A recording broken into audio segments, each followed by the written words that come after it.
छठी मैया की जय। आप सब कैसे हैं? मैं आशा करती हूँ आप सब स्वस्थ होंगे, मस्त होंगे, अपने अपने काम में व्यस्त होंगे। मैं भी अच्छी हूँ। अभी चैत के छठ आ गया है। मैं बहुत ही सुंदर, बहुत ही प्यारा छठ मैया के गीत सुनाने जा रही हूँ। आप लोग पूरा सुनिए और आनंद उठाइए। तो चलिए देर न करते हुए मैं सुना रही हूँ, आप लोग सुनिए, अपने अपने चैनल पे गाइए। हरे छठी मैया बोवेली जीरावा, जीरावा पसहरती जास। हरे छठी मैया बोवेली जीरावा, जीरावा पसरती जास, जीरावा पसरती जास। हर जीरावा के मालिक राजा जनक राजा, जीरावा लिहले काटाय। हर जीरावा के मालिक जनक राजा, जीरावा लिहले हो काटाय, जीरावा लिहले हो काटाय। हरे उनु करा धिया सीता धिया, धिया सासुर जास।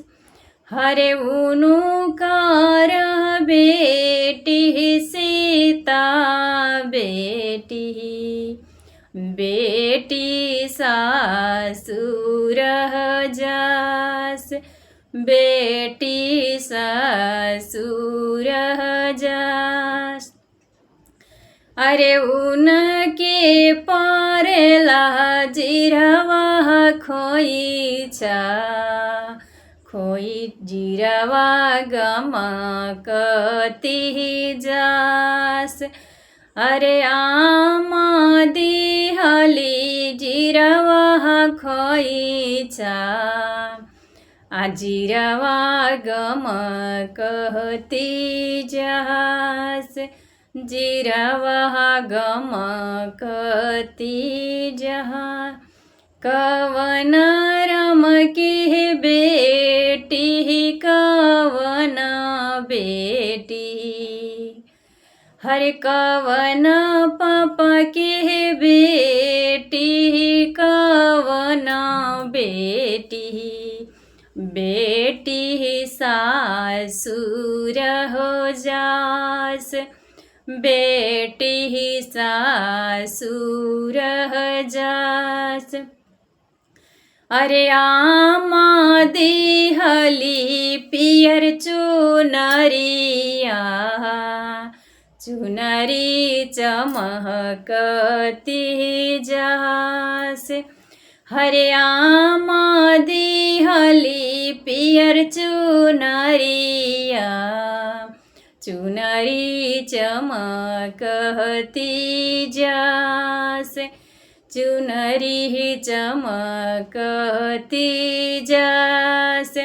अरे बाबा दिहले धेनु गैया, गैया करहती जास, गैया करहती जास।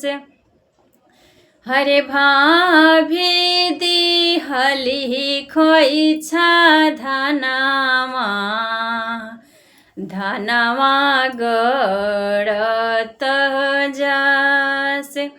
अरे भाभी दिहली खोइछा धनावा, धनावा गड़ती जास, धनावा गड़ती जास, धनावा गड़ती